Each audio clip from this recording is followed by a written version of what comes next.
welcome to the Political Spotlight right here on Voice of the People 90.3 FM. It's a beautiful, cold, wet Sunday evening, and I must say, ladies and gentlemen, that I'm excited to be here with you. On the Political Spotlight, we look at issues across Nigeria's political landscape, the conspiracy theories, the stories behind the story, exactly, and what you see or beyond what you see or beyond what you read within the political space. Here we'll try to break down the conspiracy theories, the conjectures, the confusion.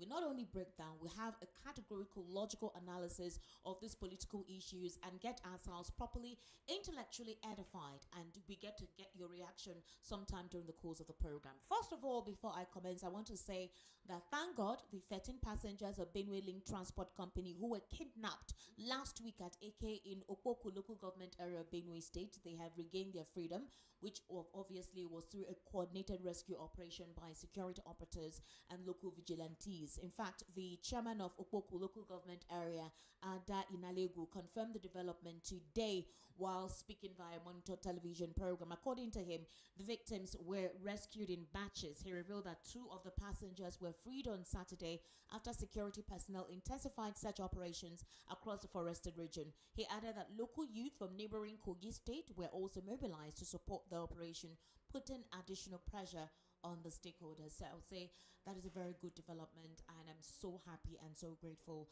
that that is actually what we're hearing and not something else, because these days when it comes to insecurity, the bad news has become so depressing. So we're very, very happy with this particular development. Obviously, you know, we do this program audio visual. You can go onto our YouTube channel, actually click on VOP 903 FM. We're currently streaming live there, obviously. So wherever it is, any part of the world or any part of the country that you are not limited to what we're talking about. You're obviously going to be part of the conversation. Ladies and gentlemen, during the course of the weekend, I'm sure you heard that the Secretary to the Government of the Federation, George Akume, had resigned. We heard that another person had actually been put in place of George Akume, and everybody was like, what is going on within Tinubu's cabinet? There was no official statement to clarify that.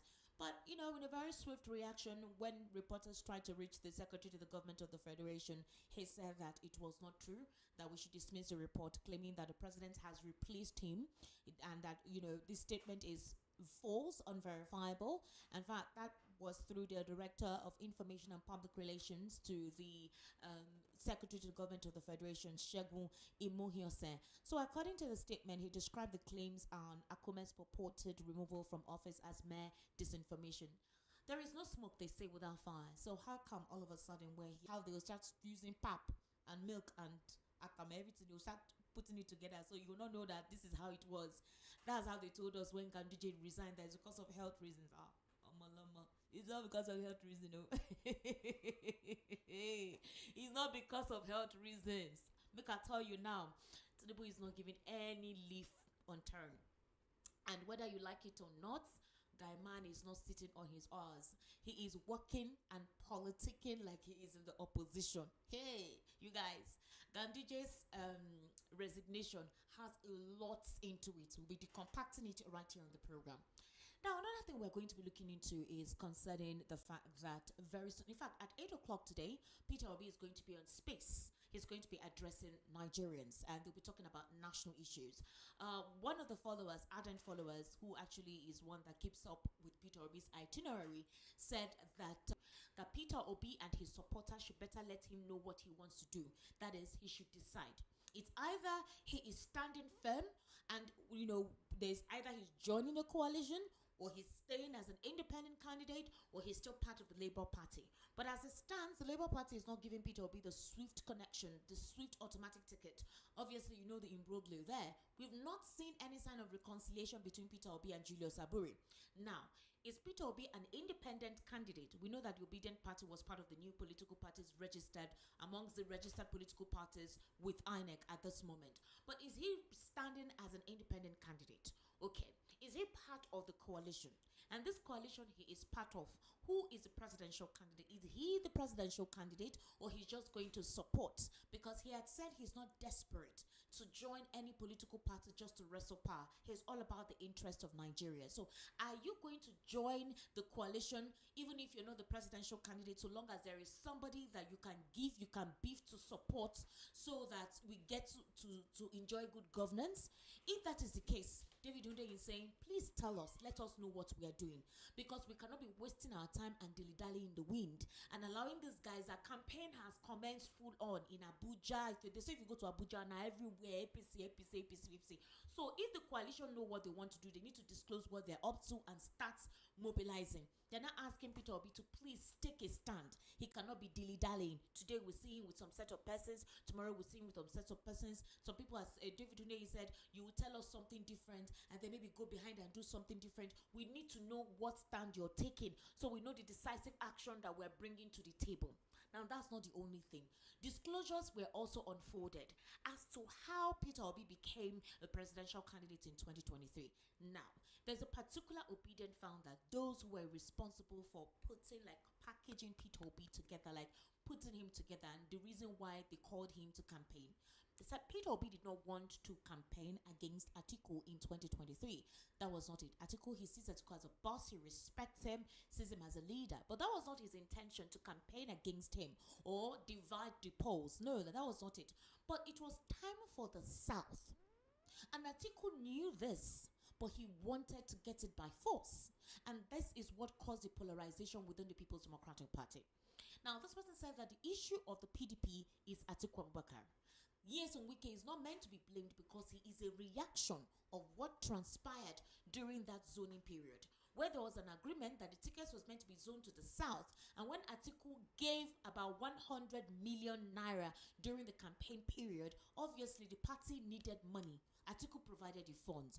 Others who wanted to contest did not have up to that for that particular, nomination form. And so the party needed money, and that was how Atiku was zoned into. Obviously, Nyesom Wike and a couple of other persons who were not happy with that development decided to extricate themselves, create chaos in the party, where you have the G5, and that is where you have found the PDP at this moment. As it stands right now, let's take a listen to Timmy Frank. Timmy Frank was on the interview this morning, special interview with Rufai Hussaini. Yes, conversations with Rufai this morning. Timmy Frank is supporting Atiku. He's saying that Atiku has every right to vote, to campaign, to extend his intention, just like Buhari, who actually went for it for like 4 times before Tinubu approached him and said, you know what, let's form this coalition. So nothing should derail or exclude Atiku from continuing with his ambition. But the problem is this: the trusts and the personality. Do Nigerians trust him? And will obedience, or the supporters of Peter Obi, or even those who want good governance, prefer Peter Obi to be the vice to Atiku after everything that had happened? Some say no, Peter Obi should actually stay on his own and not join any coalition of corruption. Others are saying to clinch and take and wrestle power from Tinubu, they should do anything. And if it means aligning with Atiku Abubakar for 2027, Peter Obi should do so. Others say, then what is the difference Peter Obi wants to implement if he decides to partner with Atiku Abubakar, considering the fact that it is a ton of the South? Again, there's a lot to consider, but let's listen to Timmy Frank. After that, we'll obviously continue with the conversation as to the real reason why Ganduje resigned from being the chairman of the All Progressives Congress, although Felix Moka has tried to paint it to be something else, like it's not what it is. But those who are actually in the polity know what exactly is the reason why. So this is Timmy Frank. Let's take a brief listen to him. In the next coming days, publicly to Nigerians, and whatever decision you take, maybe that day will be the end of PDP, because the true lovers of democracy that are still remaining, the true, look, let me tell you, by the time Atiku leaves, anybody you see in PDP, just know. So that means Atiku is leaving. So that means Atiku is leaving. That means Atiku is leaving PDP. But then by the time Atiku leaves, so that means he's leaving, right? He's going to be leaving PDP soon. That's what it means. Is that decision will be made? Consultations are going on. So if majority of his supporters says he should leave, he's going to leave. And as I speak, so that means he might probably leave. He might probably leave, yes, because the consultation is going on with him. Atiku is not just somebody who just takes decision on his own. He likes to take everybody along. And it goes by, the decision of the majority within his camp. And a lot of persons, I will tell you clearly, want him to leave. A lot of persons are not happy because they believe most of the people in PDP today, most of the leaders, have compromised to APC. Are compromised to Bola Tinubu. So if he leave, will he be going to Ada? Ada is not yet registered. Okay. He's not yet registered. But I know if he decides to leave, whatever the coalition party is that party that it's going to go to, because he is the champion and believer of but a lot of people say, so Atiku be thinking of running for president at this age. That's why a lot of people say he's the problem. That by now he should have left it for the next generation. But what does he want to come and do? That he's spent already, that he's finished politically. That's what some people are saying here. Secondly, I also want you to talk about Ganduje, but let's take this call. Hello? Hello? Hello? Own opinion. And they are entitled to their own opinion. But I will tell you, majority of the people still believe Atiku can do the job. When we talk about Atiku is old, Rufai, the president of America today and Atiku, who is older.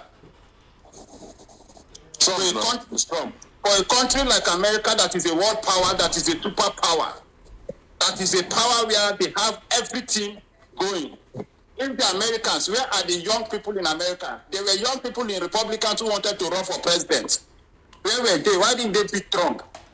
There were younger people in the Democratic Party as at that time, when we have Trump and Biden. So the issue, what is killing Nigeria, Rufai? Our problem is not age. When people keep talking about age is not our problem. We've seen countries where their presidents are old, but they are performing. It's a thing of capacity. It's a thing of, if you have fit and you think you can do the job, and the people decide to elect you, then go for the job. But people don't kill it because people are saying. Do it. Only God knows when. Well, there was a time a president in America ran for 5 times before he became president of the United States. So that is somebody's ambition. It is ambition. So only God knows who becomes president and who will not become president. Okay. Sometimes, yes. What people are also asking is, okay, so what is this that Atiku really have that he wants to come and give to Nigerians at this age? That essentially he served as vice president. What is it that he has? Let's take more calls from the people because it's an interactive topic. Hello, your comments quickly. Hello, how are you?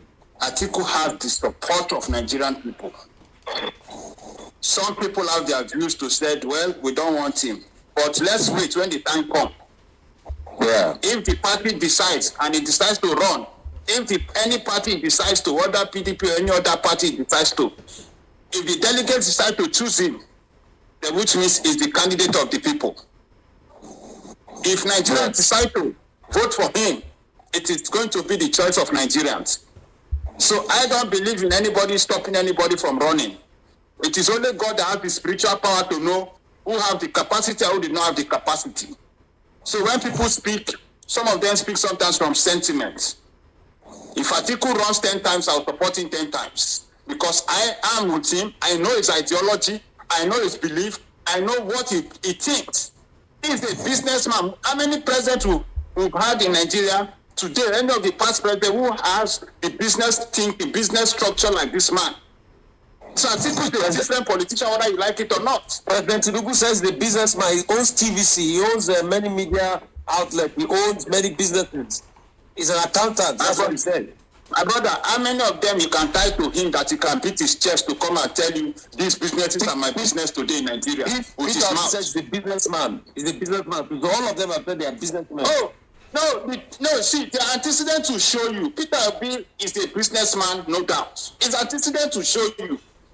The things he has that he can come out to public and tell you, I have this business. Let Tinubu come and tell us with his mouth We only hear by speculation, by rumor, by this, by that. And you understand what I'm trying to say, Rufai? Yeah. So Peter Obi can come out and tell you, I own this business, I ran this business before I became governor and after governor. Atiku can tell you clearly, I'm part of this company, I'm part of this business before he became vice president. Until date, he can tell you, this business are my business. But we've not seen the president today to come and tell us, I'm the owner of this. Outside being people speculating, people, thinking and saying all kind of things. Okay. So if you ask me, is a businessman, well, Atiku is a businessman. We just have 1 minute to go. All right, so that was earlier on today with Rufai Seni. He interviewed Timmy Frank on Conversations with Rufai, and obviously Timmy Frank is of the opinion that Atiku would make a better presidential candidate, that whatever permutation people are having against Atiku Abubakar is obviously not true. But others believe that Atiku literally is just being very greedy, that he literally just doesn't want to leave power, that what stops him from being an elder statesman, if indeed the coalition intends or has Nigeria's priority at heart, or has Nigerians' interest at heart, why don't they do the needful, possibly put up somebody like a Peter Obi or someone else, precisely, everybody back up the person and start up their mobilization. Every other person within the coalition actually has an ambition, and that is what will coast Tinubu into victory in 2027. Like I said, there's a lot actually being unpacked. The decisions need to be talked about in that regard. But that's not the only thing. Talks about Kenneth Okonkwo and his support for Peter Obi. So Kenneth Okonkwo had come out initially to disclose the reason why he had left the Labour Party. He complained that Peter Obi was weak-kneed and spineless and was like a meek man, and that Nigerian politics is not meek. Before that, or after that as well, we did not hear anything between Peter Obi or Kenneth Okonkwo. Later, Kenneth Okonkwo disclosed that Peter Obi was the one who betrayed him. But where did the betrayal or the greed come from? Now, Kenneth Okonkwo was in the All Progressives Congress before he decided to join the Labour Party.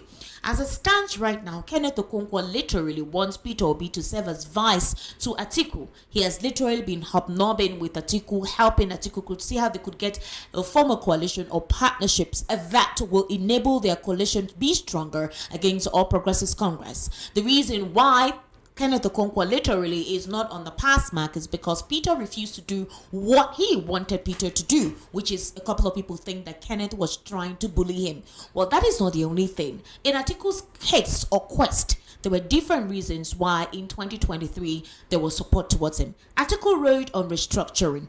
Peter Obi rode on a new Nigeria is possible, meaning that regardless of your status, hierarchy, or political leaning, even as an ordinary Nigerian, you have an opportunity to be a leader.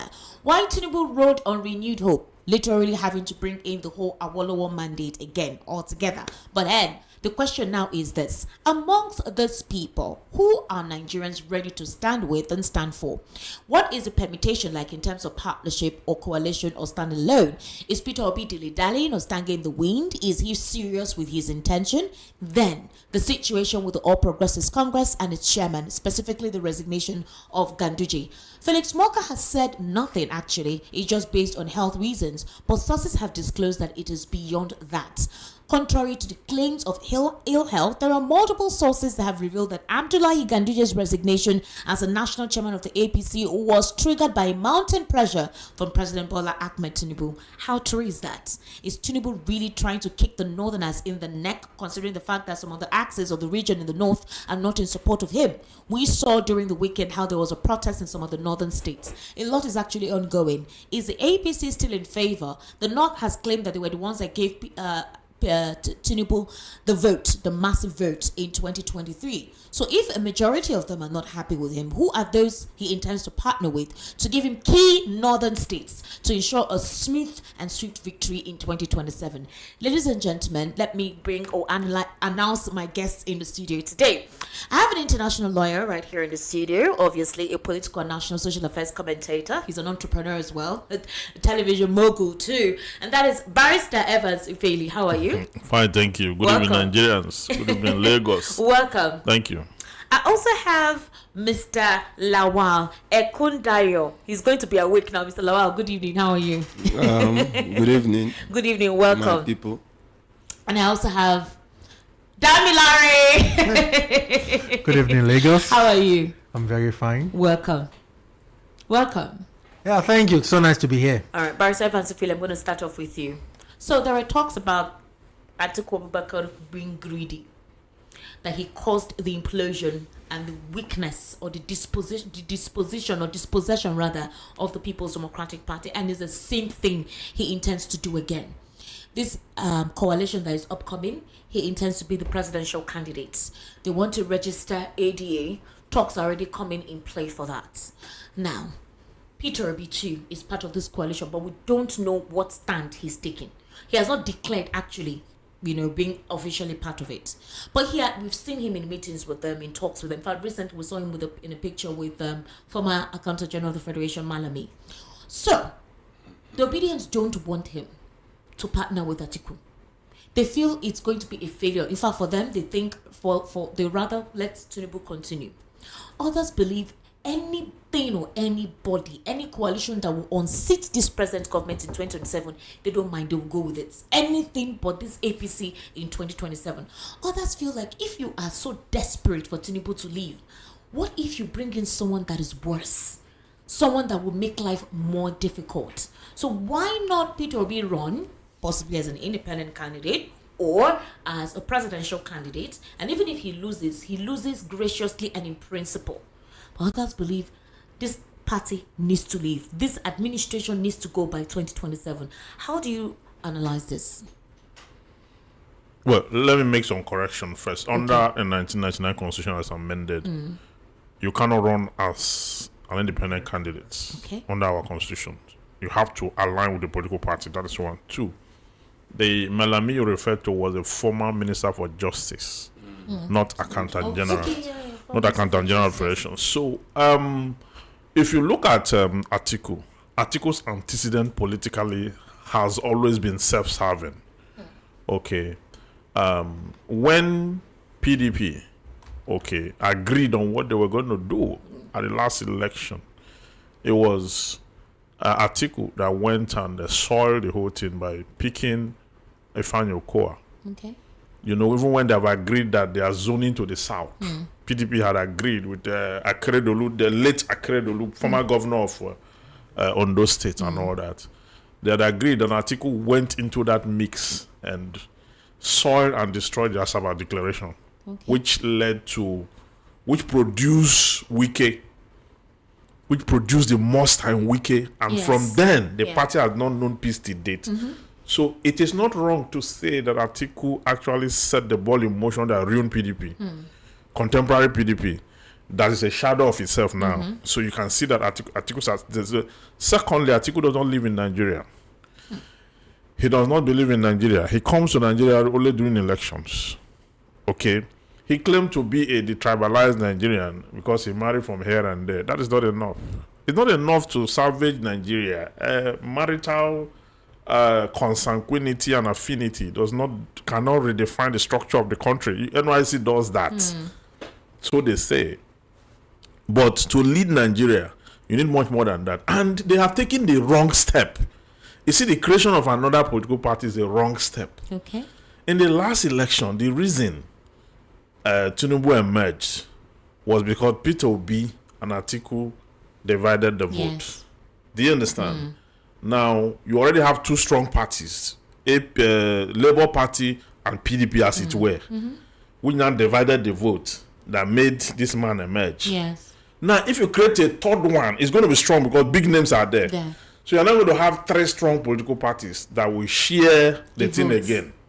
Do you understand? So the strategic coalition they're supposed to have is the merger of existing political parties and not an additional political parties. Because when you're creating an addition, just imagine if the likes of El-Rufai had come to Labour and they have looked for a way to synergize with the PDP, Tinubu is gone.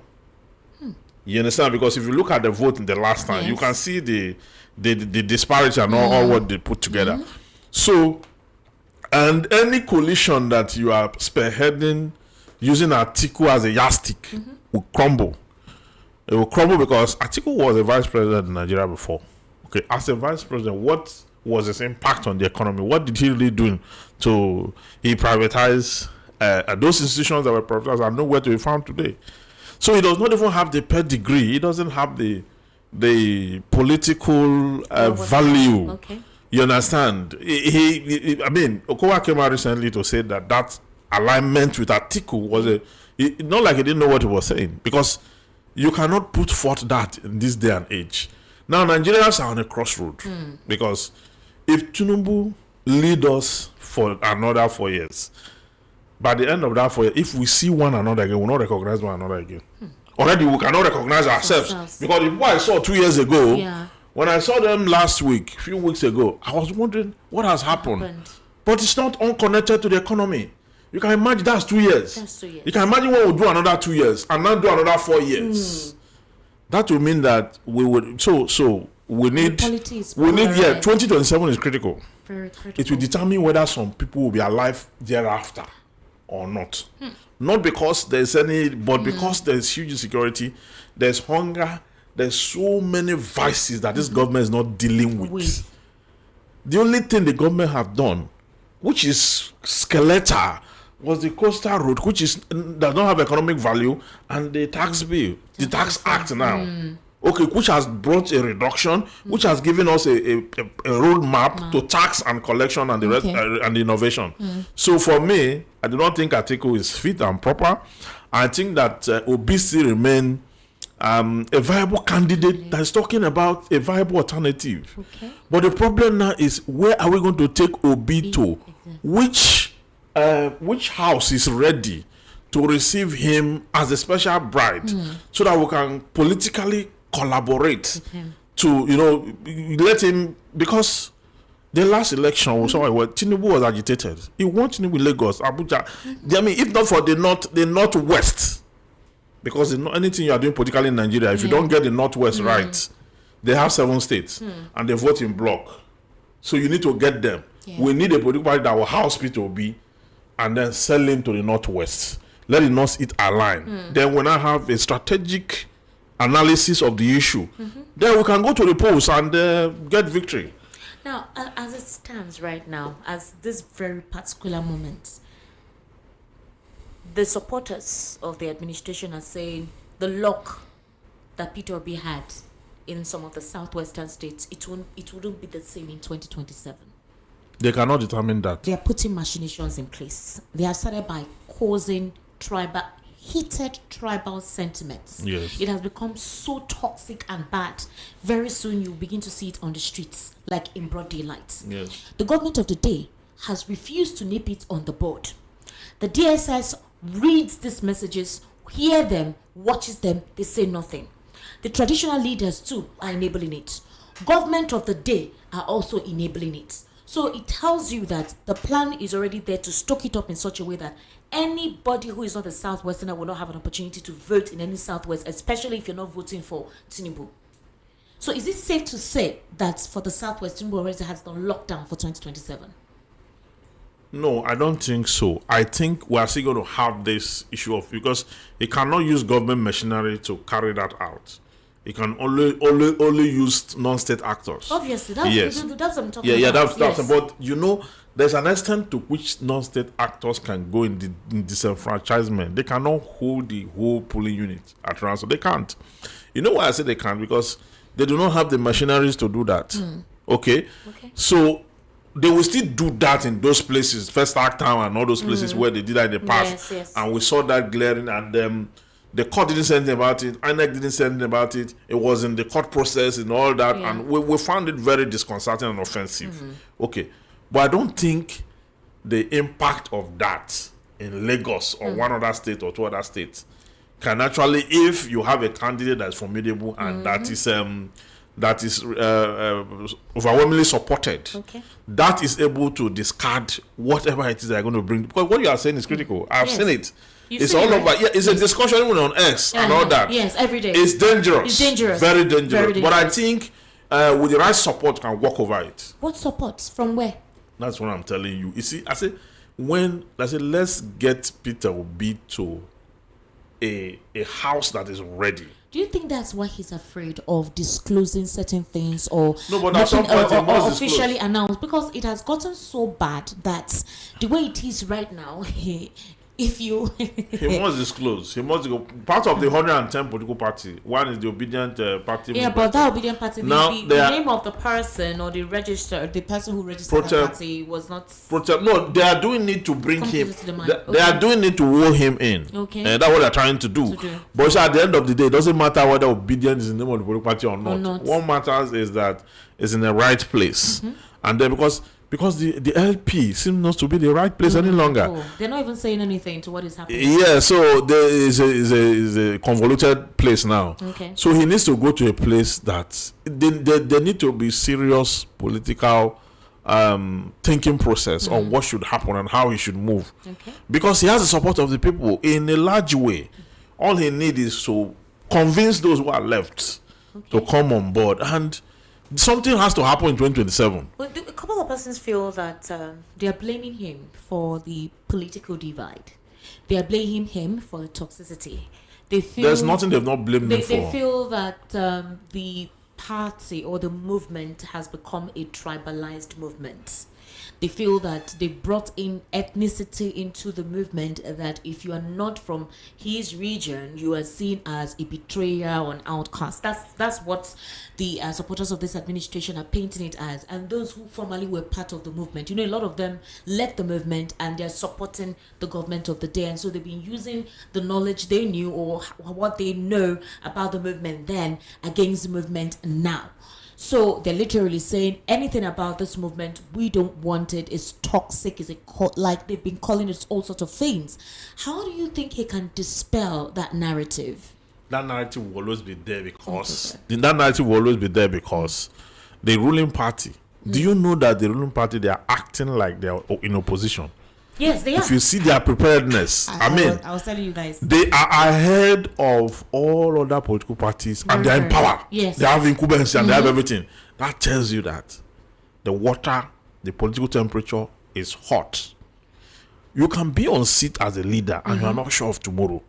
You are not sure what can happen. Anything can happen. So that's how they are so vigilant. Very. Now they has gone as far as getting people to go sow tares in the hearts of people, talk to people. Not just campaign have not started. Their posters are everywhere. So door to door, every movement and all that.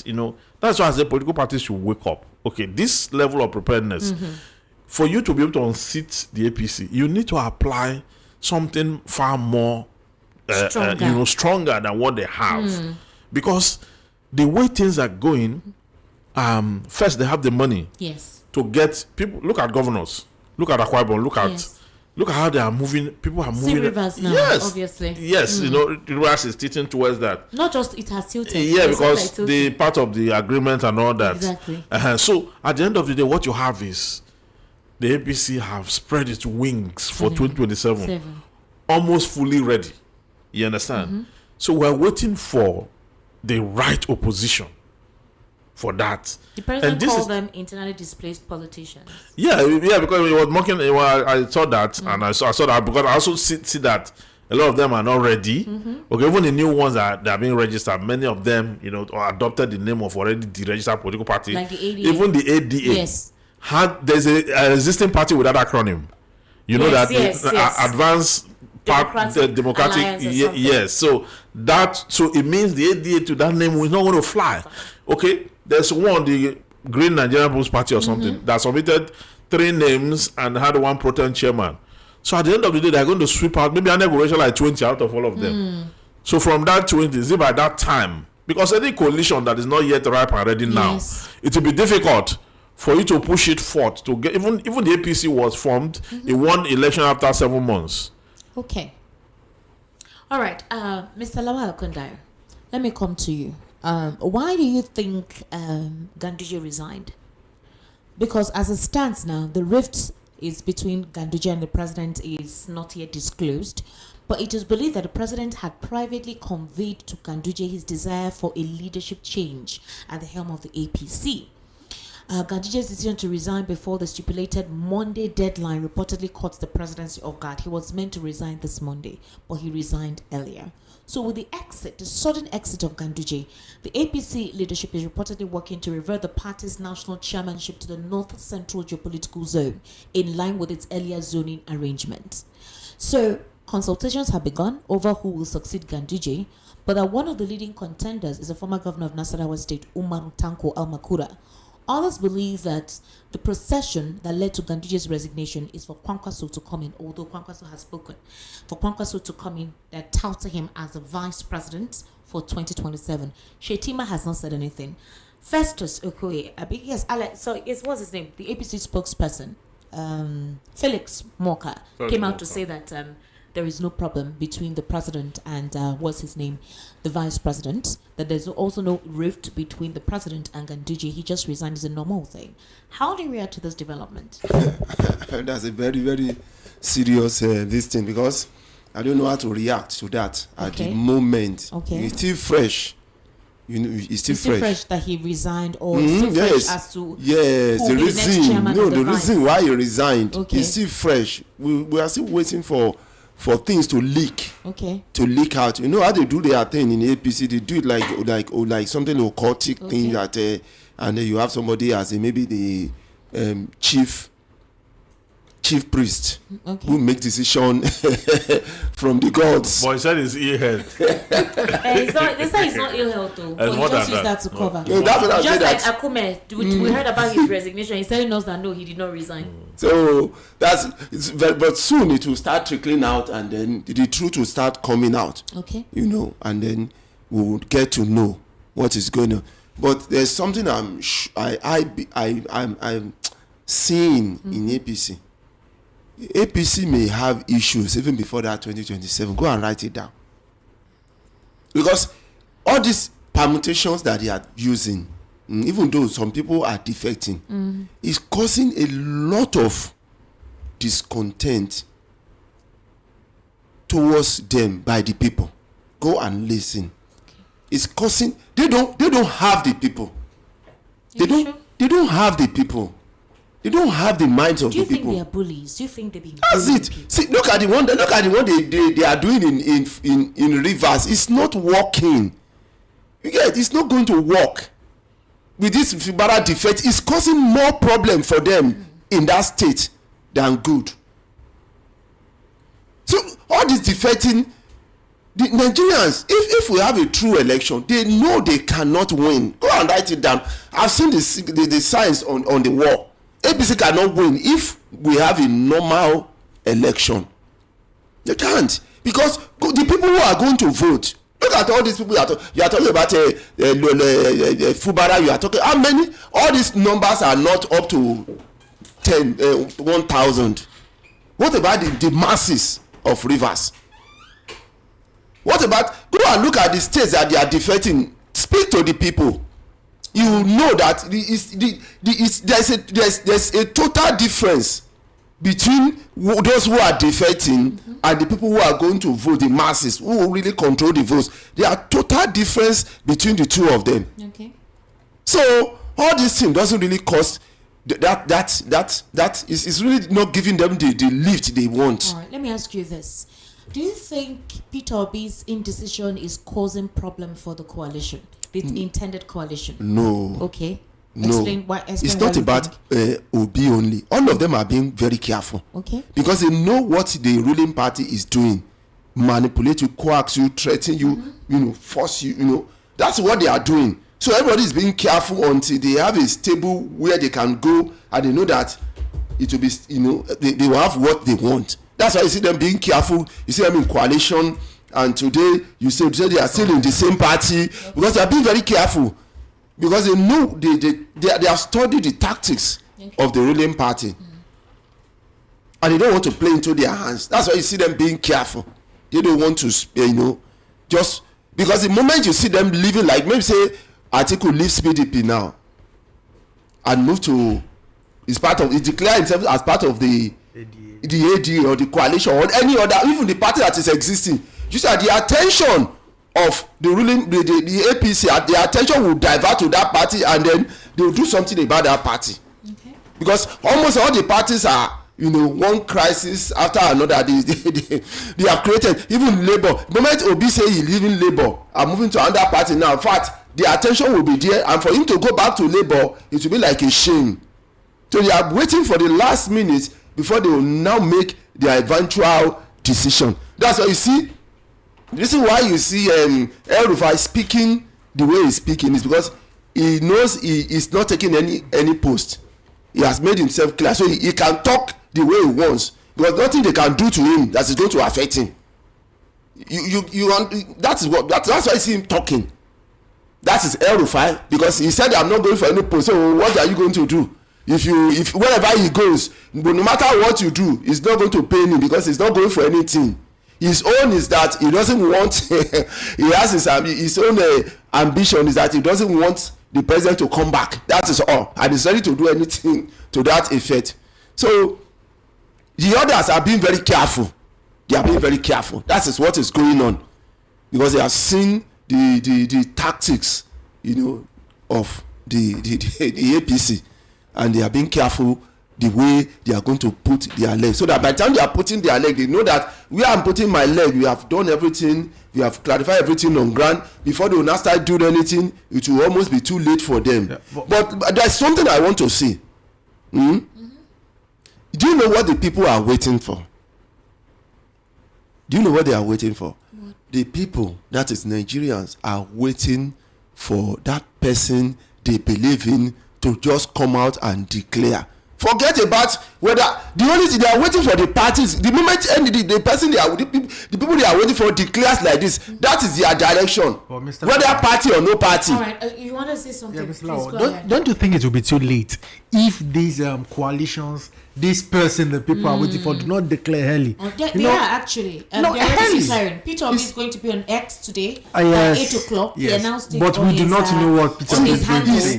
Peter Obi has been careful. As it stands now, I'm sure you saw David Hunde's tweets, and a lot of Nigerians who supposedly want to support him are also on that line of thoughts, that he needs to make a decision now. He cannot dilly-dally. Exactly. David Hunde made a statement that, okay, you cannot say that you are doing something and you're mingling with the same set of persons that have fraudulent attachment to their personalities or to their antecedents. That is not what your brand represents. We can't have the same set of persons being regurgitated just in a different political party just to unseat the party. Who says that what is going on with this party will not happen if at all you decide to stay with them? Others are of the note that regardless of whatever antecedents these individuals have, so long as they can help with the voting bloc to unseat the current administration, he should go ahead with it, which defeats the ultimate purpose of, okay, he is a different politician from the others. And that is what the administration has been trying to prove, that nothing differentiates him from them as Nigerians perceive them to be compared to him. They've also brought up receipts of his antecedents, businesses, especially with this recent demolition of the property in Lagos, which he said belongs to his brother. And then we began to see a couple of things that had unfolded. But while that is ongoing, the big question is, do you think he has what it takes to remain formidable? Because right now, this is where, I don't want to use the word war, but this is where the fight starts. You heard what Barrister Bevan Sufili said. The campaign has begun. They don't care how this polity would go. Whatever machination at their whims and caprices at their disposal will be implemented, even if it is going to cause an internal implosion in this country. And that is a dangerous precedent I am afraid of, which could be very intimidating, especially for those in the Southwest who are supposedly non-indigents. How would you react to this? Well, for me, I would like to say this. Let us flash back to the last elections, 2023. Okay. Now, you would see that the massive support Obi gathered during the 2023 election was not due to him spending too much of funds. It was due to the sheer will of the people to get a viable candidate who can actually govern the country properly. Then let's compare that with Atiku, who had to do a lot of lobbying, a lot of spending, a lot of maneuvering and manipulating to get the PDP to endorse him as the candidate. So this tells the story. For me, I don't even think Obi does not even need a big party, so to speak. He just needs an umbrella to campaign. He just needs an umbrella to campaign, a political party that can house him. That is just it. And I am not I'm not in support of just being in good books of people whose antecedents are soiled. I've seen the coalition. El Rufai, there is David Mark, there is Atiku, and I ask myself, if you tell me you are a saint, you don't go into the midst of pigs and you begin to hit on the dump. No. If you are a saint, it should your integrity should speak for you. The kind of people you associate with, the kind of people you are planning with. You see, for us to have a better Nigeria, it's not just I want to secure the political seat, because after the elections, what happened? Your cabinet will be from the people who supported you. The people who will be around you will be the people who are with you during the elections. So you cannot tell me, oh, I am a saint, I'm not a bad person, but the people working for me can get their hands sawed, but don't worry, when I get there, I'm going to do the best for the country. It does not work like that. It doesn't work like that. So it is now that we begin to see those who truly want the good of Nigeria. It is now that the real intentions of politicians begin to show. All right. For example, let's talk about Atiku just a little bit. There was a time Atiku campaigned under the ACN. Okay. Then Atiku campaigned under PDP. Now Atiku is going to ADA. 3 different political parties at different times. Why? Because of power.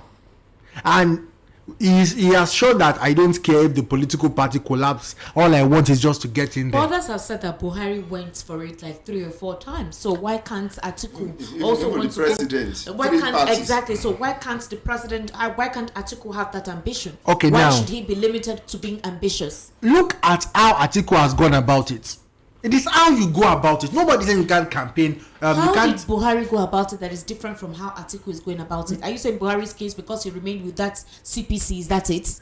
Buhari remained with CPC, and when it was time for the coalition, you would remember that Atiku, Buhari did not need to destroy any party or destroy any political structure. Not the one that I know. It was Tinubu that approached him. Exactly. Yes. Exactly. It was different people who wanted the same thing coming together and say, okay, let us have a strategy to get what we want. Okay. But Atiku is a man with one mission.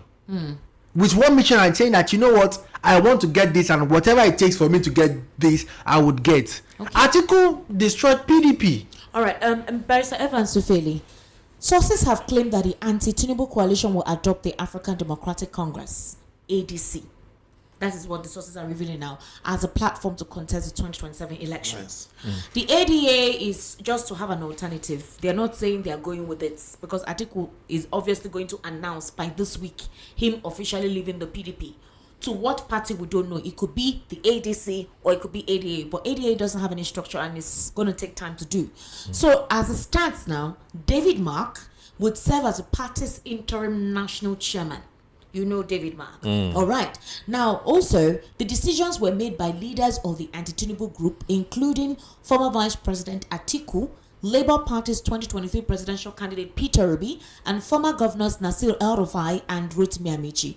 They also confirmed that the coalition was still in process of selecting a national secretary following the decision of former Osun State Governor Ralph Aregbesola and Senator Ben Obi to decline the offer. You know that Ralph Aregbesola was approached. You also know the antecedent between Ralph and Tinubu. So obviously they feel that his support in the party representing the southwestern zone will help to possibly truncate whatever spiller that he's been able to have in the southwest. And as it stands right now, at this very moment, none of them has actually said anything per se. But it is obvious, based on what Timmy Frank said, that Atiku is leaving the PDP. Peter Obi has not said he is leaving the Labour Party, but he is part of the coalition. And it is this thing that a lot of persons feel is creating that sense of indecision. Is it possible that even if Atiku leaves the PDP, that he would not be fronting as a presidential candidate in this ADC? Is it possible that we will hear that he's not fronting as a presidential candidate in this ADC? If that is the case, then would you advise Obi to join the ADC regardless of these persons that are forming the fulcrum of the ADC? Atiku is not ready to become anything less. He has been vice president before. He does not believe in the statesmanship, the elder statesmanship. He does not believe in otherwise. He will be living in Nigeria. He does not believe in the fact that he can play the big brother and direct to see Nigeria change. Nigeria has already changed for him. Okay. Nigeria is not bad for him. Remember, when we say Nigeria is bad, it's not everybody. It's working for some people. The likes of Atiku and the rest. Okay. Nigeria is working for them. So when you say to bring change to Nigeria, Obi is part of the masses. Okay. Fortunately, he is wealthy, but he is part of the masses. Atiku does not accept. Do you think he's still wealthy? He is. He is. Because he complained lately about No, his he businesses. is. He is. So Atiku does not believe. Atiku is not. You cannot class him into what Peter Obi will accept. Okay. You understand? So if Peter Obi is going to go into that coalition, what they are looking at is a second fiddle, which they have tried before, that failed. You know, they tried it in 2019. It failed. It didn't work. So why should you take a poisonous leaf to a purification feast? You shouldn't always do that. So what I think Obi should do is to chest it. He should, get a coalition that will front him. Okay. Yes, because even when he agreed to take that position the last time, his hard-earned supporters, the hardliners, were not happy with the coalition. Yes. They were not happy, even though they still supported him, and they failed. So what has changed really? That does Atiku have the political capital Okay. to stir that alternative or that coalition to win the 2027 election? I don't see that. I don't think so. I don't think so. So Okay. Peter Obi should be careful of that coalition, because like I said, it's have a tendency to even make Tinubu stronger. Okay. Because all the persons who are constituted are people who fell out with Tinubu. You understand? So what they are trying to do is to get back at him. Okay. Just to get back at him whichever way. It may not necessarily be to make him lose completely. Okay. But just to ensure that, like you hear Erufai talk about, he knows what they did and all that. They will do this, they will do all those things that they have to remove him. His policies are not all right. He's not doing the right thing and all those things. But when you look at Atiku, look at David Mark, look at the rest of them that constitute that. Do you see that as a picture of what Nigeria should become? Given that they are the one that brought Nigeria here. Rotimi Amechi and the likes. They are the one that form APC. Okay? Rotimi Amechi was the one who even pulled out from PDP from his state, and then gained credibility with the APC, became minister and two-time minister. You understand? Okay. So at the end of the day, what we are looking at is a very dicey situation. But much more than the coalition is the people. All right. The people again is a very big issue, because even if Peter Obi gets it right by virtue of placement, and someone to align proper, the people again during election, you see people selling their votes. These same people who are complaining. Yes, these same people. Nigerians love their oppressors. The moment they get to that verge, when they are about to change their story, once they remember their fellowship with poverty, Yes. they will turn around, take gratification, collect something. INEC will do its own. And we are always at the verge of change. Okay. But when we get to that place, we don't know what. Something always happens when we are at the verge of change. What if Tinubu decides to stop politicking and focus 100% on governance between now? No, he doesn't know governance. What you understand is politics. He says now. Before, he said he was no longer watching television and reading the newspapers because he wanted to ensure that the policy reform was properly put together. That now it has, gone ahead and everything is okay in that regard. Now he can watch the news. He listens. He watches the news. He listens. Esther, do you know Tinubu before now? Like when he was governor? No, I told you I didn't experience him as a governor of Lagos State. Okay. I grew up in the north, so I was in the north then. Okay, so that I'm going to tell you now. But this is my 43 years in Lagos. When he was the governor of Lagos State, you see this thing they are saying he built Lagos State. It's not true. It's not true. No, don't build any Lagos state. What he did was concentration in the island, few roads, and dualization of the roads in the mainland. Okay. That's what all this Ojodu road, also back side, dualization. He dualized all those. It was a fashion that came and structured it and did the work. You understand? Said that it was Tinubu's blueprint he worked with. Yeah, let me tell you something about him. Tinubu is the master of the science of politics. He's a master of the science of politics. He does not know how to govern, and he will not govern for one day. Have you ever seen any politician in this country that after 2 years of mismanagement, 2 straight years of taking the wrong decisions, every other person, political party, they are running to him? Have you seen that? No. When you are getting it wrong consistently and people are rushing to you. It takes politics to do that. It's politics. You forget about the reality. You just use propaganda, remove Fubara. Let them remove Fubara, let people be afraid. Just be doing things. So that the governors will now begin to... So at the end of the day, people will just be... Because you shouldn't be getting support when you are doing the wrong things. But that's what is going on. So it's not going to govern. It's going to use the next 2 years for politics. If he ever wins again, he will now start the politics of succession. Really? Yes. Choosing the next candidate. Yeah, yes. In Lagos State today, if he does not pick you, can't win. It's almost like Lagos State is his completely. Every arm of it is his. Yes, so he has gotten to the center now. And what he's going to do in the center is a natural thing for him. That's his chemistry. That is his political formation. Politics, not governance. Governance is an afterthought to him. So what he will do is politics. And that's exactly what he's doing now. You see how he will pick best brains, Felix Moka, and he will pick people that have capacity to write and speak and turn the whole thing upside down. Yes. Everybody will still be happy and they will be suffering. That's exactly what is going on. That's exactly what is going on now. I don't think everybody will still be happy and be suffering. I think the people who are happy and suffering are the supporters. Who are happy, but they are suffering within them, but they don't mind. That's what I'm telling you now. You see, more people will defect when we get closer to the elections. Different from other parties to the APC. He is the master of so much infrastructure. This Salah that passed and this, do you know what he gave out in his house where people could? That's his former house, not even where he is now. He has always been doing that. Yeah, no, he does that. That's what I'm saying.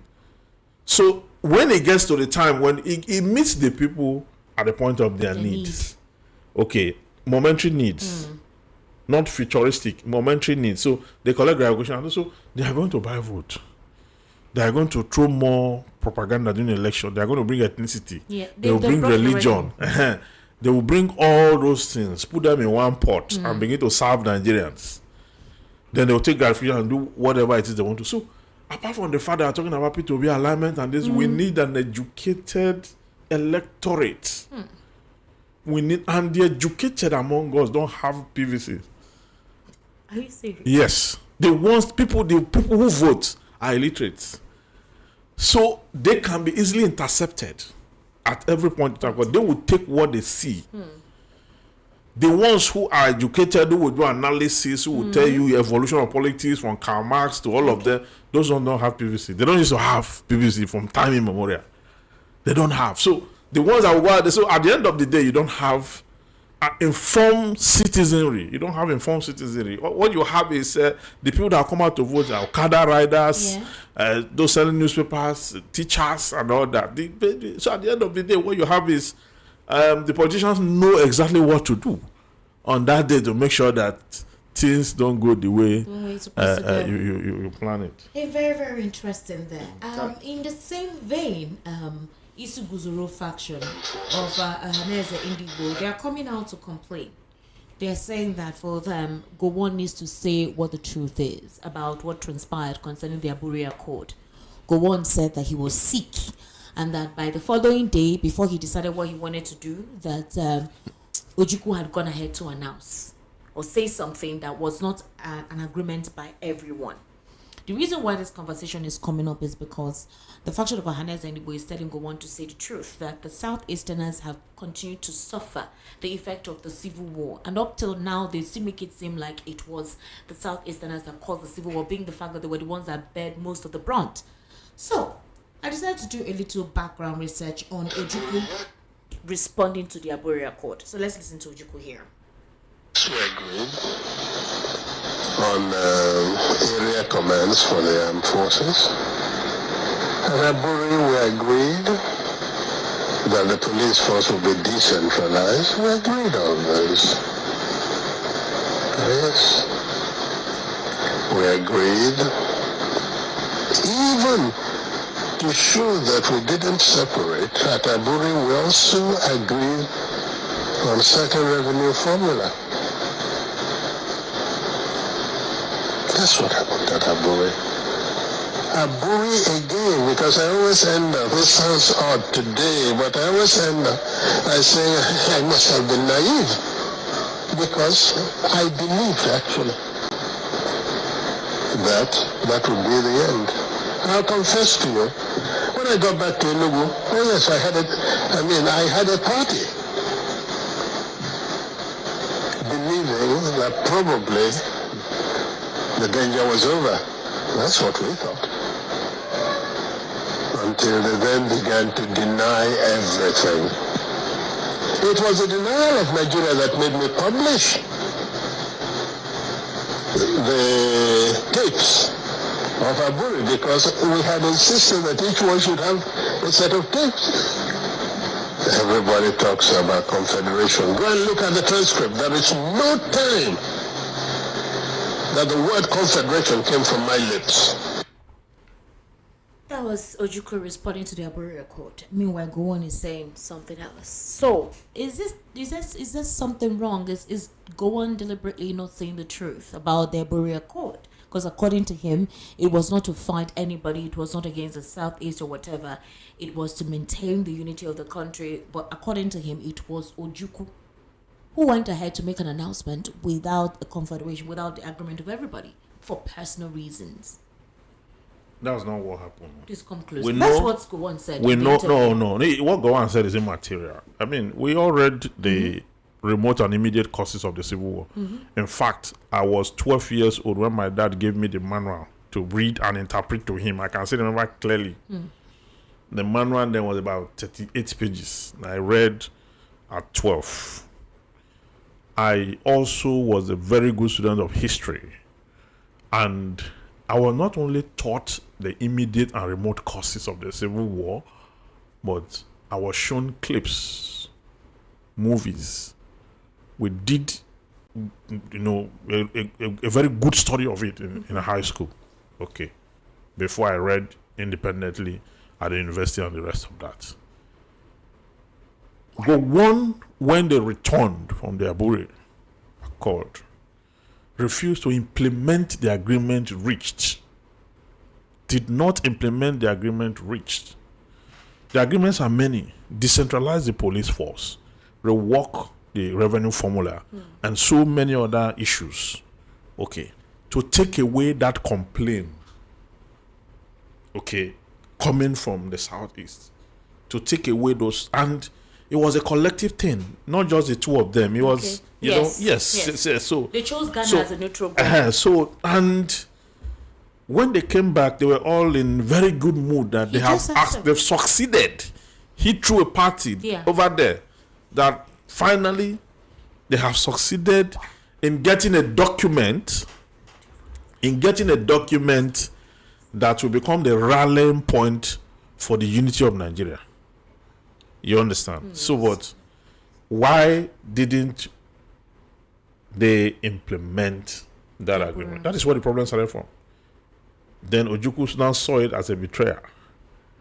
And in the book of a trained soldier, if you renege on your promises or agreements and all that, they see it as a battle line. You drawing a battle line. Because that is what they are trained. That's what they understand. There was no other alternative. A call to implement it was on the table consistently before Ojukwu took that decision. Ojukwu had his own problem. Okay. Yes, he had his own problem when he was supposed to take certain action during the war. He allowed it to keep going. He allowed the war to fester. Yeah, he allowed it to fester, and he had his own. He would have taken this surrender a long time ago. He should have done it with his footsteps, where he left the people. I don't. That is from where I got angry. Even as a child, there was that. Look at the people who died and the rest of that. You were reading this. You see, it's not a story you should read if you are faint-hearted. I'm telling you. It's not. As a child, I was traumatized reading the story. But my dad told me that he gave me that for a reason. And I appreciate it now as an older person. Yes. You understand? So it is a lack of implementation that led to the remote and immediate causes. If you take your phone now and just check remote and immediate causes of the Civil War, you will see everything. No, it was obvious. So Ojukwu Gowon need not tell us. I mean, the agreement was in the open. So why is he saying what he's saying now? If that's not the truth. Because according to him, he said that how would Ojukwu, who is from the southeast, want to be in control of the police and the army of other regions? That's what he said. That's what he claimed in that particular conversation he had with Charles. That's not the only thing Gowon said. Gowon also said he developed a fever when they returned. He couldn't explain what caused the fever. And so he could not come out in public to say anything. The agreement from the Aburi Accord was still there. But that he was surprised that when he got better, Ojukwu had announced and said something that was not agreed with everyone, that was like a stakeholder in that meeting. That's what he said. So he did what he did for the unity of Nigeria and not against the Igbos, as the story has been. So at his age, would he still be lying? What does he stand to gain by not saying the truth and letting that reintegration? He was meant to do what you call healing and reintegration, all right, between the Southeast and the federal government of Nigeria. So how do you describe that, sir? Yeah, that's exactly what I'm saying. If you look at, because this question you're asking now will prompt me to look at the immediate causes. There are a lot of remote causes. Okay. But one of the immediate causes was the military coup of 1966. Okay. The series of military coup that include the January 15th and July 29th coup, which disrupted the political order and heightened ethnic tension, particularly between the Igbos and other groups. Now we have the pogrom against Igbos. That's the killings. It was bad. It was, when they say pogrom, you know what it is? I mean, the mass killings and persecution of Igbos in northern Nigeria in 1966, known as the pogrom, where direct result that, and then the declaration of Biafra, okay? The declaration of Biafra, then you have the personal clashes and the rest of that. Those were the immediate causes, even though you have the other issues. Yes, the remote causes are issues of ethnicity and marginalization. Religious regional tension, and then you have a structural imbalance. Yes, that's the one I was talking about. Yes, structural imbalance. Then you have political instability. You have the issue of the British colonial legacy. That form a very, because as of 1958. The Igbos already were ready for independence. The Hausa said they are not ready. The Northern said they are not ready. The Igbos, the Igbos got, a lot of people don't know this. The Igbos got independence in 1958. Really, yes. We did. The general was in 1960, but as at that time, they were already on their, because they were ready. The Northern said they were not. So you have political instability. You have economic inequalities. Okay, as part of the remote causes before the immediate causes that sparked the whole thing.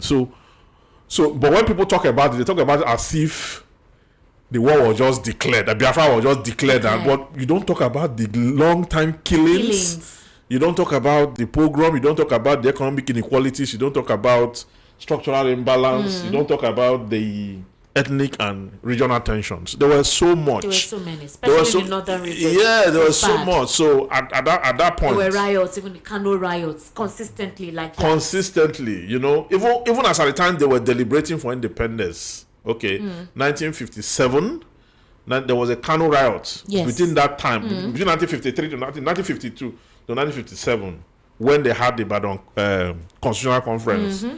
Which is a constitutional, the conference was actually, it was a lady foundation for independence in 1960. Yes. You understand? So all those cumulated into the issue that, so when we talk about this, Gowon should give us a book, okay? And I will do a rejoinder. I would like to read fully what that is and do a rejoinder to the story, because the story is out there in the public. We all have it. Okay. Yes, it's not. That's why I said his expression or his analysis to it is neither here nor there. I mean, the stories are clear.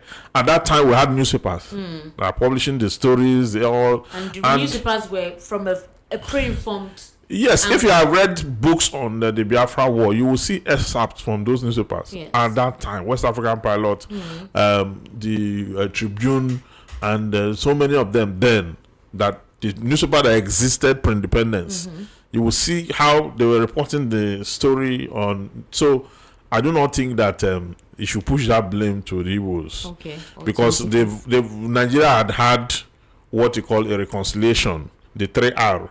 Okay, rehabilitation, reconciliation, and Ojukwu himself, at that time, talked about the fact that there's no victory, no vanquish.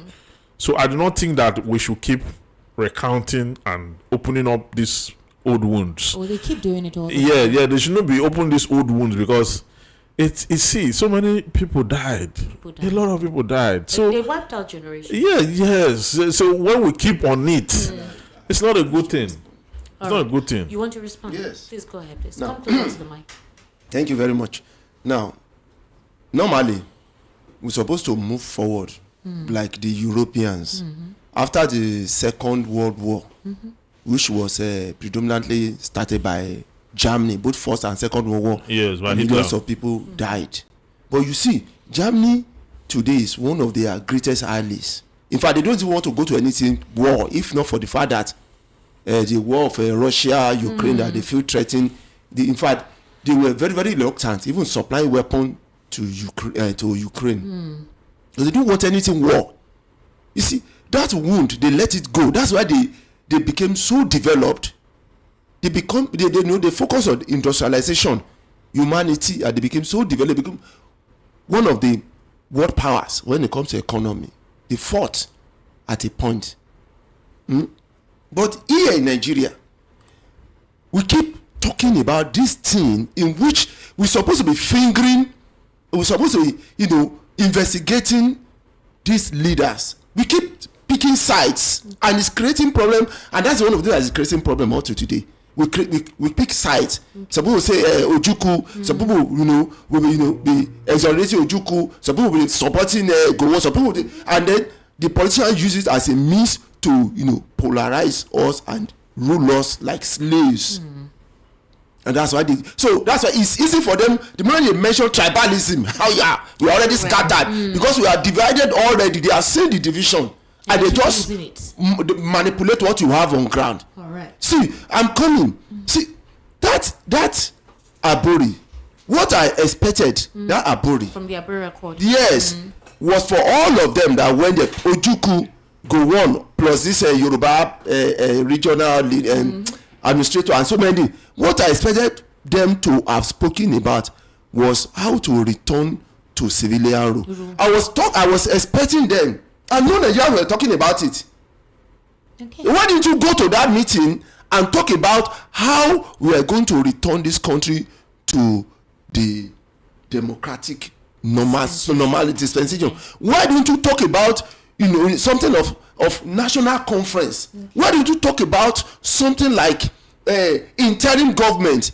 You went there as a military, with your military mind and might to decide what you want to do without the decision, without involving the people. That was what caused the problem. Now, we don't ask questions. Okay. Before independence, people blame the British. I keep saying it every now and then, and I said publicly that anybody who blames the British for the problem of this country is a person that doesn't want this country to move forward. Because they agreed that Nigeria will get independence in, I think, 1956 or something. The three of them, the South, which is Awolowo and Zik, they said they were ready. The North said they were not ready. And the white men said, go ahead.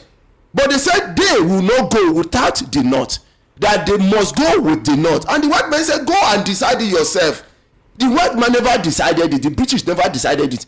They said, go and decide on your own. They took 2 years to go to the North and convince them to go together. And they said, when we were ready, they said, okay, we are ready, we have convinced ourselves, three of us are ready to go, and then they gave us independence. What has that got to do with the British? Okay. Okay, please, just because I need to open the phone lines. Okay, just a little. I think what we are dealing here is insensitivities of past leaders. Okay. In the situation we find ourselves in the country, the political tension, the insecurity, the breakdown of the economy, this is not the time to speak about Biafra war. It's not the time. This is not the time to open old wounds. And I think this is deliberate. It has a political undertone. When we have somebody from the southeast coming in strong, then boom, you are now talking about Biafra war, saying that Ojukwu was at fault as of then. And I think we need to grow up as Nigerians and not fall for this same old trick again, ethnicity and religion. So, thank you very much. Finally, do you think Kenneth Okonkwo betrayed Peter Obi because of his own personal ambition, possibly wanting to bully him? Because the reason why I brought this in, if you're following us on YouTube right about now, the talk is that Kenneth Okonkwo betrayed Peter Obi because Peter Obi could not fall into his bullying of him having to align with Atiku as a vice. That all of the thing he wanted was to see how Peter Obi could listen to him, be vice to Atiku. Do you think that is where the betrayal stemmed from? Well, or you think it's just basically the truth? He was advising for the truth. Kenneth Okonkwo is loyal to his stomach. Okay. Yeah. He left APC. Said APC betrayed him. I saw the interview back then. Then went to Obi. After the election, he said Obi does not have the spine. Then now he's with Atiku. Kenneth Okonkwo is in the same is in the realm of Reno mockery. He's just a political prostitute. Okay. And that's how I see Kenneth. Kenneth is a political prostitute. Who knows him? You take Kenneth Okonkwo. He can reduce Kenneth Okonkwo to Reno's level. Reno is just Reno's analysis. Reno is hand to mouth politics that he's doing. Same with Kenneth. No, Kenneth has not descended that. He's said it himself. No, wait, he said it. He's on the back already. Reno did not get here today. He started from somewhere. Kenneth has young guy with Obi. Okay, but it couldn't have been because of gratification. Was Obi giving Kenneth money to support him? No. Was Obi, I mean, I'm telling you what I'm trying to do. No, I'm not saying what you're saying is wrong, but I'm saying to equate Kenneth Okonkwo and Reno mockery, that is too much. I couldn't, my friend, it bounced on my head the moment you said it. You see, it was Obi that actually put the spotlight on Kenneth Okonkwo. 4 years ago, we'll not be here talking about Kenneth Okonkwo. Kenneth Okonkwo trying to sell Obi to Nigeria actually sold himself to Nigerians. No, Kenneth Okonkwo have been known for since. Not like this. He did not command this kind of followership. You don't know. He did not. If you don't know him, I do. But it does not command this followership. It does not command this followership. It does not command this followership. And when Obi lost the election, then overnight you are telling me that Obi does not have the spine to rule. He's weak. That is his opinion. You don't know what discussion he had with Obi. See, you don't know why he's aggrieved. Somebody, it's not only him. More people like Aisha is aggrieved. Do you know that? They don't talk about it. Politics is like that. I understand. In politics, it's just permanent interest, not permanent friend. The same thing we find even in families. So there are people you find very aggressive. You find some people you don't want to talk to. Some people don't want to talk to you, and that's how it is. So if we use that as a standard to judge Kenneth Okonkwo, we'll be getting it wrong. No, I see. I've listened to the man on several occasions. I've listened to his analysis. Yes, he's a great orator, but aside from the good talk, aside from the composure, I try to look at the content of the man himself. And when a man lacks integrity, it is not too difficult to detect. Now, Kenneth Okonkwo is with Atiku now, trying to sell Atiku and trying to bring in what's his name? Peter Obi. Same man that likes the spine. No, same man that likes the spine that you had to leave because he was not worthy of your followership. You supported him as president too. After that, he does not add up. I understand this politicking. See, that is why when you are politicking and when you are trying to make a statement in the press, you must be careful of the words you use. You must be careful of how you paint the picture, because you don't know where you would need this other person in your political future. Now it's coming back to bite Kenneth Okonkwo. We all heard what he said. We all saw the interview. You cannot say he did not make those utterances. Let's get a few reactions. 080-3692-9933. 080-3692-9933. We're currently streaming live on YouTube at VOP 903 FM. Also on Instagram at Esther Nwaz, ESTANWAZ, ESTANWAZ. Hello, good evening. How are you? Good evening, Esther. Good evening. Good evening. How are you? Fine. Ben Welcome. and all the powerful analysts with you out there, all the very powerful team. Thank you very much. Esther, you see the Afra thing is dead. I don't let VOP, because they are talking about it on air. There are this man that spoke last night speak. That they want to throw it in now. Forget about Ohaneze. That thing is dead. Let's forget about it. Anybody that wants to know about it, can buy Peter Nosike book. Read it. Don't call radio station and talk about it. It's a dead matter. Let us face reality. Esther, what worked for Buhari was war against indiscipline. When he ruled with Itiabo, the exploit they did under 1 year, it worked for Buhari. Buhari have a very powerful antecedent. It worked for him.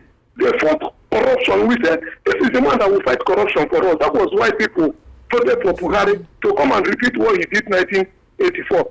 Esther, all the people that work with Tinubu, that helped him to win the election, he has disappointed all the Northerners. He has disappointed all of them.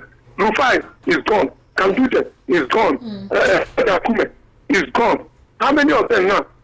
Is it one person that we trust in? Look at all the people that helped Buhari win election. They work with him. Look at Osinbajo, Fashola, Ngige, Amoechi, Obonayonu, and the Tinubu. He worked with them for 8 years until he finished his tenure. Look at Tinubu now. He just betrayed all of them. Do you think that Okonkwo will trust Tinubu? Esther, thank you so much. Thank you very much. Thank you. Thank you, Ben. All right, 080-3692-9933. 080-3692-9933. This is the political spotlight. Hello, good evening. How are you? Hello, sir. Hello, sir. Good evening. Welcome. Good evening. Great time again. Thank you very much. What's your name, sir? This is Tom. All right. Yeah. Well, what I want to say is concerning what you are discussing, because we do discuss every time on this politics of again, and I do listen to you. You said what, sir? Pardon? What did you say? I said I want to contribute to the program. Okay, sir. Okay. So, based on what you are discussing, I want us to be very, very careful in this country and keep on praying to God for him to direct all these so-called politicians or leaders or rulers where they should go so that things can be okay for us. Because if you count your mind back from 2015 to today, you will see that it's like there is something wrong somewhere which we have not known. And until I mean maybe God will direct us to know that problem, we can't get it right. Because it seems as if each administration that is in power will be talking about that administration. And the new one that we are expecting, the old one will be better than that new one. So up till now, I don't know what the problem is. Because we are talking about Jonathan. Jonathan left, Buhari enter. Jonathan happened to become better than Buhari. Yesterday we were talking about Buhari. Tinubu is today. Yes. Now Buhari is better than Tinubu. So who knows what the future holds for us? So I don't know where we are going, but let God just have mercy on us and they just direct us aright. Thank you very much. 080-3692-9933 and the WhatsApp number is 0817-1756-338. 0817-1756-338. Hello, good evening. Yes, good evening. Good evening. How are you? I'm fine. The man, the analyst, he just said the right thing at the right time, that Atiku and will be caused this confusion. They divided their vote. If not, the vote they had that time was enough for them to, whether INEC like to read or not to read, they will have, if it will obvious that these people, the result will be announced by itself. Then that is number one. But if you say Atiku is still having an edge. Sorry, will be having an edge over Atiku at the last election. I disagree because if you look at the result, Atiku did not do any down rigging. the volume of your radio. The back. I'm not even there. I'm too far from the radio. I can see. Just hold on. If you say Atiku Obi is like ahead of Atiku, no. Because Atiku got about 7 million, 69 something. Okay. And they didn't rig any election. Nobody even liked him, if you want to know. But the one thing I want to let people know is that last election was based on ethnicity. Okay. Everybody voted for his brother. Okay. You understand? And you know what is happening now? This man, the analyst, he also made the second point that this man is a mathematician on politics, not on governance. Do you know what he did? He didn't come to the east when the northerners were clapping for him and they won the election. Now that is all of a sudden they are looking, I mean, there's something pinching them that this not people. Are you sure they are coming again? He now went back to the east. You know, himself and the wife relocated to the east. You can see what he did in east, almost like American Iran bomb, bunker buster.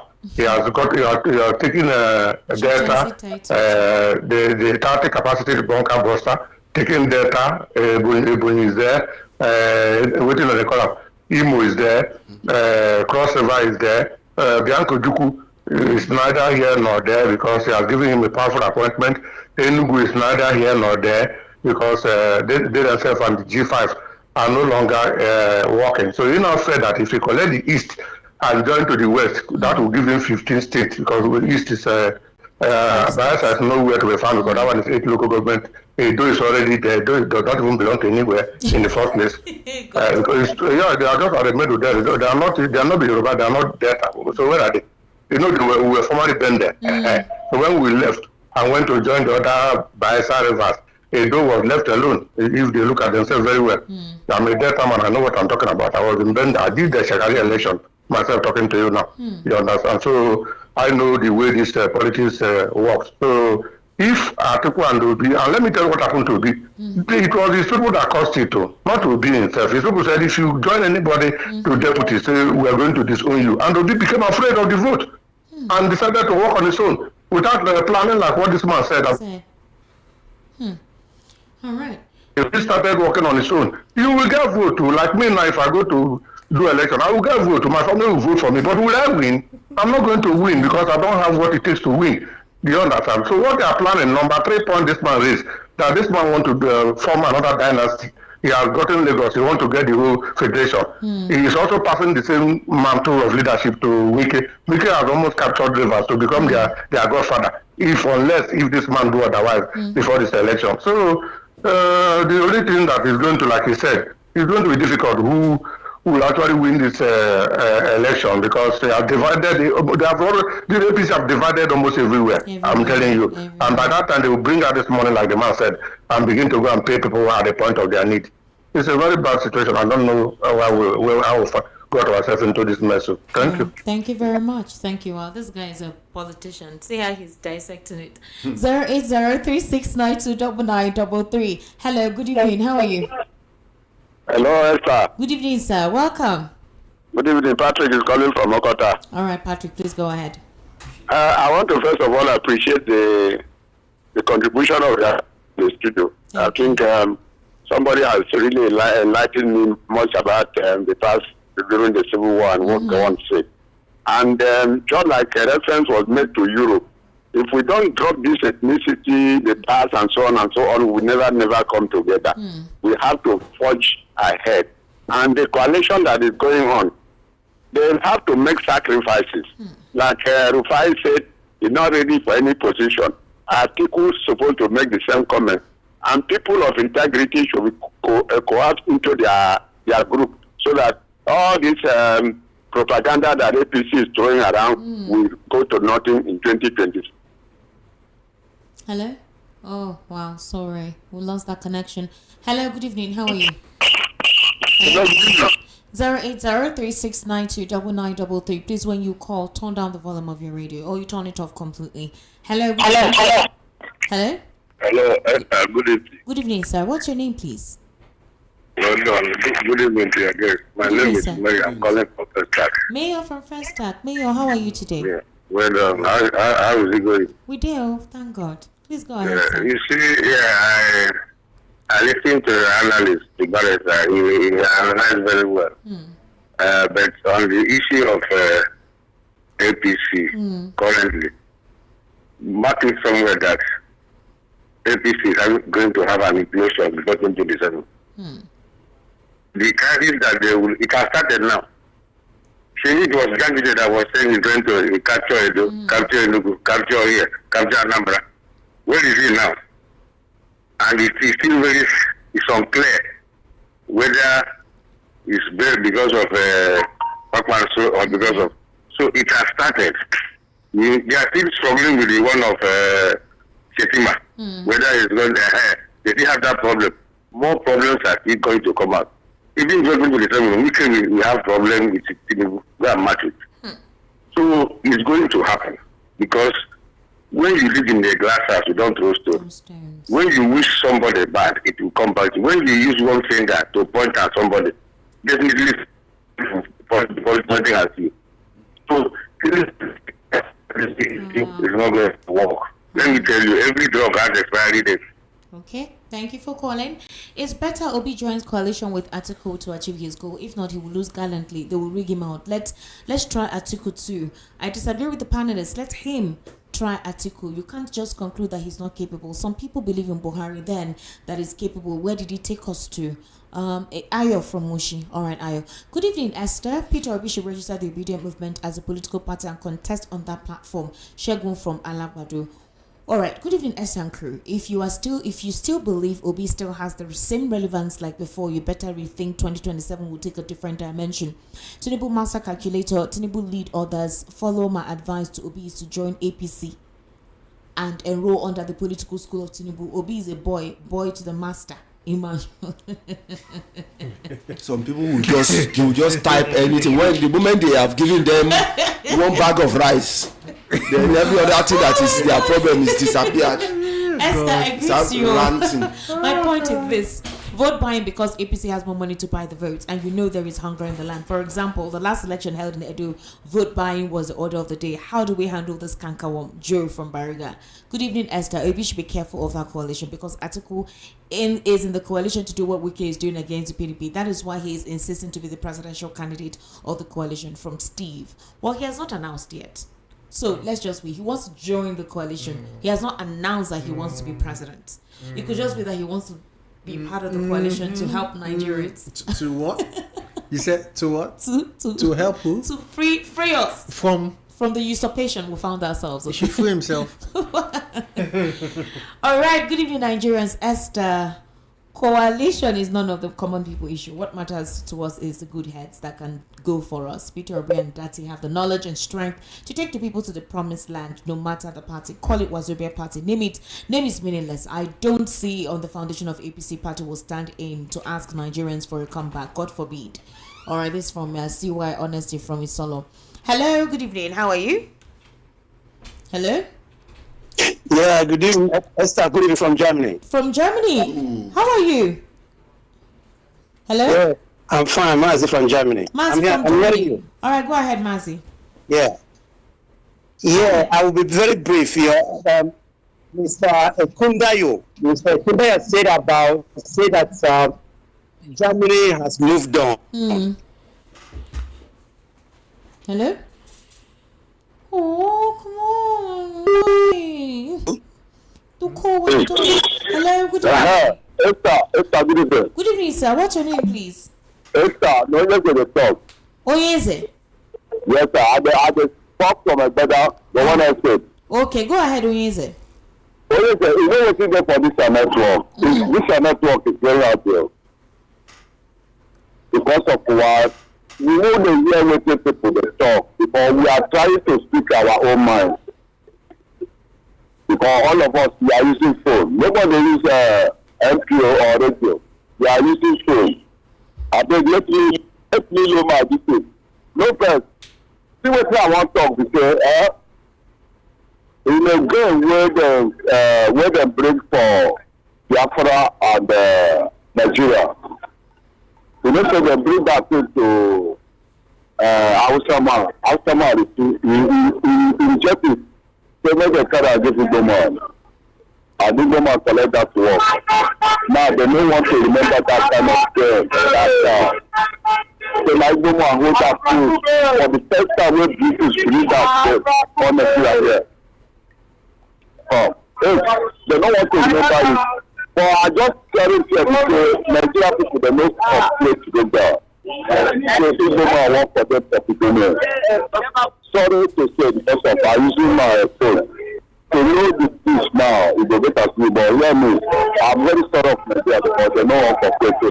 Give them a respect to every time. When I was talking about gender, the title, give them a collective that falls so that Nigeria will better. When they give Nigeria, why you doing that? Give them is not a something for country. Yeah, somebody. Okay, sir, thank you. Thank you very much. You even understand it. Did you understand what it? Did you understand? I try to understand what he's saying. That when the British left authority, they handed it over to Nnamdi Azikiwe now, and the Hausa refused to hold it. They handed it over to them. From there, he talk about his phone again. I don't want to get that one. Okay. But That's somebody. Hello. Hello. Good evening. How are you? Hello. Oh wow. Some of you are calling on WhatsApp. I don't even know which one is going. Hello, good evening. How are you? Hello, Esther. Yes, good evening. How are you? I'm fine, and you? I'm fine. Who am I speaking this is with? Remy. Remy. All right. From Akoka. All right, Remy, please go Greetings to your guest. First, I want to differ with, I think one of your guests also made that inference and the caller that Atiku as an Ejoba will be, or Atiku had an Ejoba will be in the last election. That was infactual. That is infactual. Let's not tweak the fact. Okay.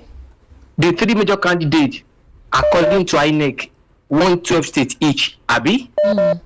But one of them also won Rivers State. So if Obi had won Rivers State, it means Obi won 13 states. That is the fact. Obi lost the election not because Nigerians didn't vote for Obi. Obi lost as a result of Yakubu effect. That is the fact. Okay. You shouldn't run with conjecture. Okay.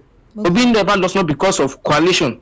He lost because Yakubu all by himself announced Tinubu to be the winner of Rivers State. That is the fact. All right. So let us state the fact. Obi lost as a result of a system skewed against the electorate. That is the fact. All right. Not because there was no coalition. 2019 there was coalition. Buhari was declared the winner. So say Atiku and Obi should come together. They were once together. What was the result? If Obi has no value as we speak, Obi is on the list of everybody, making the opposition. So you can't keep throwing stones at something that has no value. Yeah. I'm making it seem as if Obi needs coalition. As it is, Obi lost the election, not because of coalition. That is the fact. Okay. He won 13 states according to IREV. So let's not tweak the facts. Let us keep saying it on so that it will stick. Okay. The more we keep saying it was because of not coalition. We are trying to tweak the fact. Obi lost because Yakubu chose to announce someone else to have won more vote than Obi. Obi won 13 states now. That is Esther, please always correct either the callers or your guest. Okay. Obi won 13 states. Thank you. Thank you. Hello, good evening. Good evening, how are you? Yeah. This is just actually calling from Facebook. All right, sir. Yeah, we are just here that the people is the problem when it comes to election period, they going to collect money and all sorts to forget to be able to vote for a certain candidate. Which I rather disagree because it is not the people that is the problem that we have, rather it is INEC. Okay. If you can be able to have INEC that can give us a credible election, that whoever you vote for will be replicated, will be same we declare winner because of whom you vote for, who will not be having all the complaints. It is the people. In the last election, how many people Obi get money? That he was able to invest that. I know when the running campaign election. Even somebody like me, I've never voted before in my life. That was my very first time, and nobody gave me easy to vote. I had to because of his personality. So when your guest says it is the people that is the problem, I don't think that is the problem we have. Rather, the problem we are having is INEC that is not making us to the election. Thank Thank you so much. I really appreciate what you people are doing over there. Thank you. Thank you very much. God bless you. Thank you. Good evening, Kunesta Machuku, Mr. Lawala Kundara, Mr. Shogwan, and the entire VOP family. On 2027, Obi should not join any coalition because if he does, he will not make it. But if he runs alone, he will win based on his personality. May God hear our prayers. Prince Samuel of Obisi Oji from Ajugun Lekwakwa. Good evening. My name is AA from Akowajo. All these Obi supporters don't understand the game. Tinubu put them in confusion. They are now talking of Shetima and Ganduje. They should follow who know road and stop propaganda, sentiment, and religious politics. 5 state votes in the southeast is up to 2 states in the north. All right, AA from Akowaja. Well done, AA. This person said, Esther, good evening. Atiku is a betrayer because PDP zoomed the president to the south. Why will Atiku contest? Otuonye. All right, Esther, in a sane country, okay, in a same country, money borrowed or tax on the people is for development. But here, your government borrows and tax to loot, state capture, wasteful and unnecessary traveling, which has not yielded any result. You put Nigerians in darkness while you want to exempt yourself by using solar panel. You are taxing the daylight of Nigerians, all because of 2027 vote buying gain, while you tell Nigerians to tighten their belt and they live their luxury lifestyle. Now the children are going to pay the debt they didn't plan for, in which they're giving the children's bread and giving it to the dogs. Okay, what is your name? Dyer from Lagos. Dyer, well done. I have read that message. That's a very long one. Good evening, Esther, and all your analysts in the house. What happened in the 2023 election is still very fresh in our heart. It was INEC and judiciary that stopped Peter Obi from becoming the president, not because Atiku and Obi was in a different party. We voted our choice candidate and INEC announced her favorite and judiciary validated it. The 2027 election, if our vote counts, APC will not be at a 5th position after 10 years torture, hunger, and lack of security. Mr. Igbe from Ijegun.